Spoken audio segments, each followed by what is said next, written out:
جهودی ئەو زانا گەورانە کە تەمەشا دەکەین بەڕێزان و لە داتەشۆش لەبەر چاوتانە دەڵێ چی ئیسحاقی کوڕ ئیبراهیم دەڵێت أخذ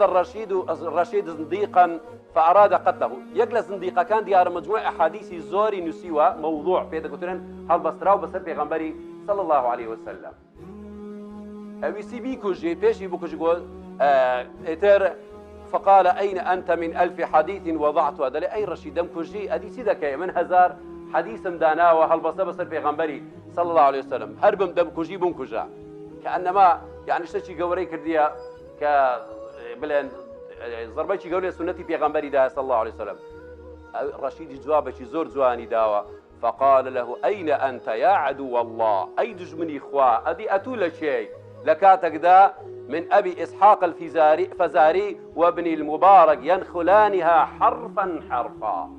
لەبێژینجی دەدەن ئەوانەی تو نووسیتە هەڵبەستە بە پێغەمبەری صلى الله عليه وسلم زانای وا دێن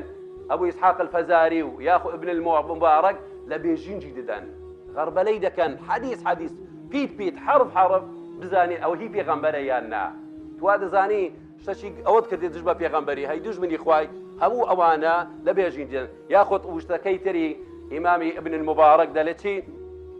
هذه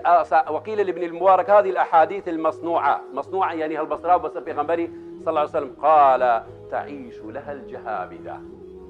أو هم فرموداني كبا بناو فرموده هالبصراء وبصر بيغمبري صلى الله عليه وسلم خاصا لسر كامني بيشو لقرني صدي دوم وسيم أو كاتانا وضاعين وقصاصين وأواني أحاديث موضوع بقارة ولوق وتي خلشي أو مجلس يخرج بكان يتر حديثي هالبصيان نسيبو إتر گوتیانی مبارشی ئەدی ئەوانە چی لێ گوتی ئەوە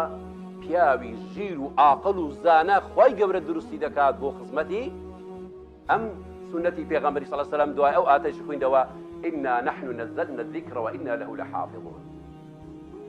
خۆی گەورە کە دەفەرمێت ئێمە ذیکرمان دابەزاندیوە و هەر ئێمەش دەیپارێزین بۆ زانانیش علەمایان دەڵێن لە تەفسیری ذیکرش چییە سنەی پێغەمبەریە صلى الله عليه وسلم أجر لروي لفظنش ذكر النبي لروي معناه وتنك مفسر قرآني في روزا وتكاني في غنبري صلى الله عليه وسلم